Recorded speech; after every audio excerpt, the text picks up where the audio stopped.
Welcome back to another day of living in the new house. Today we are back on solo mission and we're going to make a start on trying to construct this wall. Now this is going to be fun because I've got to work out where it needs to land on that side and also work out how it's going to be square across the room. Never done that before, so we're going to be doing a lot of measurements, a lot of fiddling, a lot of fettling to start off with, and then once we've got at least the top and bottom rails in and probably the one mounted in the wall there, then things should hopefully go a lot quicker because it's literally just cutting things to length and getting them bolted up. A couple of things I've got to do before that. I've just cut the edge of that skirting board back and there's some stray nails still kicking in the wall from the last wall. So we need to get those lopped out of place with the angle grinder. And then it's time to go to Measurement Town. And I may just do a quick bit of Googling just to see what's the best way to go about making this wall square. But yeah. Probably going to be a slow start, but then hopefully we speed things up. Now, I've also booked tomorrow off as holiday now because I do need to crack on with this. So I needed a full day's extra time. So yeah, we've got a day's holiday tomorrow to continue work. So see how far we get tonight, see how much noise we make, see how much dust we make, and hopefully by the end of tomorrow we have a wall constructed.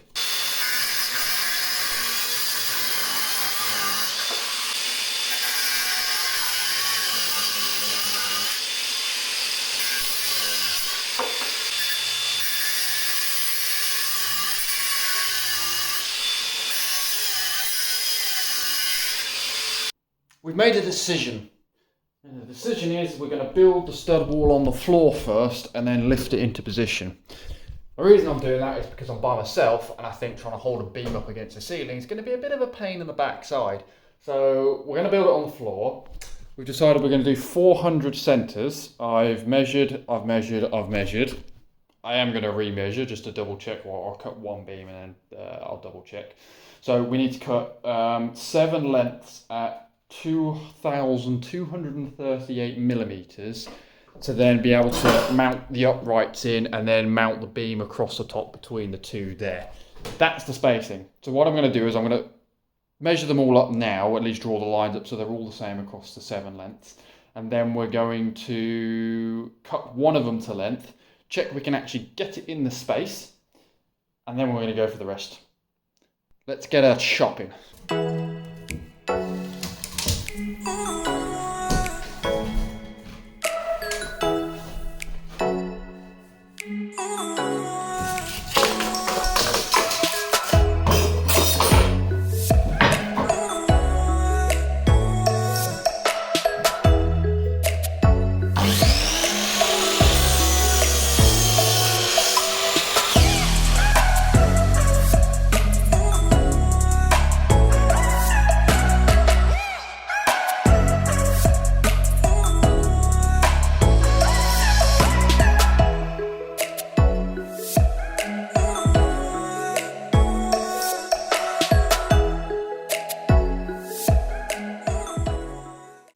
She's a little snug, so we're going to shave a mil or two off the end of that just to give it a little bit more room to help leave it into place, and we'll adjust the measurements down just a hair.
We've got some learning to do, I think. Now I know this isn't exactly like the perfectly level floor to be doing this on, but we managed to keep it square while screwing in the outside. So we got the main outside of the frame set up. But what I found is we ended up with like a slight twist in this one of these beams or both of these beams, and we did it. So the beam was actually like twisting like that, which meant it wasn't square on the ends when we put it in. I decided just to carry on to try and get it to go in, but unfortunately it put so much stress in the wood. It's actually split the corner of this now. We're going to roll with it for now. It should be okay. I'm going to get it up and just take a look and just see if it fits in this gap now. We have got to knock a bit of the edge of the plaster off this just to make sure it's smooth. If it does fit, and it doesn't seem to be too wonky, rigid, we'll check the levels, get the spirit level else and everything else like that. Then we'll carry on. We'll get the rest of the uprights in. If it is too bad, then we're going to have to write off those bits of wood, which is fine because we can use them for like door pieces or the cross member pieces. It's not the end of the world, so it's not like we're wasting anything. So yeah, let's get it upright. Let's see if it's off center, see if it's skewed, warped, whatever you want to refer to it. And if it's not too bad, then we'll carry on.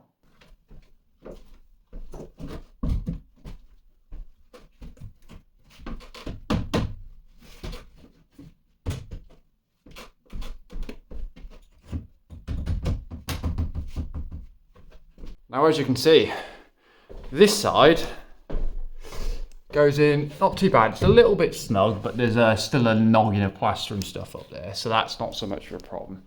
This side, however, is fouling much, much earlier on the roof. And yeah, it's probably where the twisters come from as well, because that's actually not quite square. So I think this bit's going to have to come out and undone, and we're just going to have to trim the edge off it ever so gently. So while fettling, I've just realised why I ended up with a warp in it. Because what I did is I put a piece of wood under this corner to ensure that I had enough room to actually get my impact driver underneath the level. But when I did that, exactly like I did here, I didn't have anything under the other edge in the other corner, which twisted the whole thing. Idiot sandwich. And I've only just realised, because I've just come to do that corner and realised, if I stick a bit of wood under there, it'll get it to the angle I need. So we're going to persevere, we're going to carry on. Hopefully the warp's not too bad. We'll only find out when we've got it up and in the gap, but we've knocked a bit off that corner. Hopefully it's enough to get it up. So once I've got it bolted up, once I've got it in, we will do an update and we'll get the spirit level out and see if I need to go cry because I've just wasted my entire afternoon. But it's not a waste because we've learnt some things. There we go. It's by no means perfect. I mean, there's a little bit more of a gap up there than there is over there, but she's in.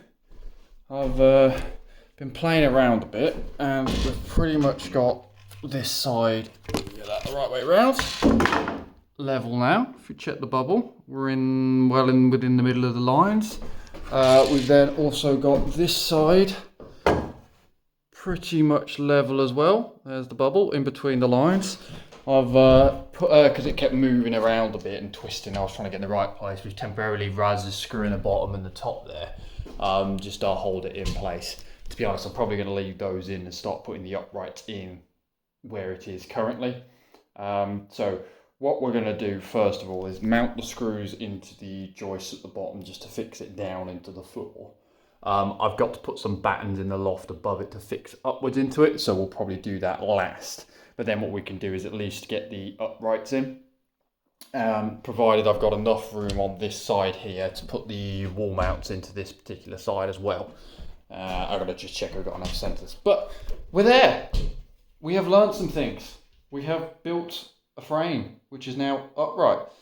Yeah, I'd give it a 7 out of 10. We for a first attempt, 7 out of 10. We'll take it.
and wool, mostly. We've got all the uprights in. Not too much fettling required. They're all on 400 centers, which is lovely. Leaving that one out so I can SDS the wall mounts into the wall there. I don't particularly want to be doing that because it's about 11 o'clock. Or just after 11 o'clock, I think. So I think I will get shouted at if I do that. So yeah, I'm going to claim that as Mammoth Progress for the day. I am really pleased, which is good. I think what I'm going to do now is go and get some food, do a bit of a tidy up downstairs, just because one, I'm out of plates. Two, we have the roofer coming tomorrow at 7:30 in the morning. Or supposedly, I haven't double checked with him, but they should still be coming. So we've got to be up bright and early for that. And yeah, I don't want to make it too much racket. But we have a full day ahead of us tomorrow, which hopefully should mean that by that point, I should have most of this area also then built up to where I need it to be, so the plumber can then come put pipe works in. Also then means I need to start focusing on the next job, and I don't know what that is yet. So we will figure that one out. But we're going to call it there for the day with the vlogs. Thank you very much for watching, and I will catch you all in the next one.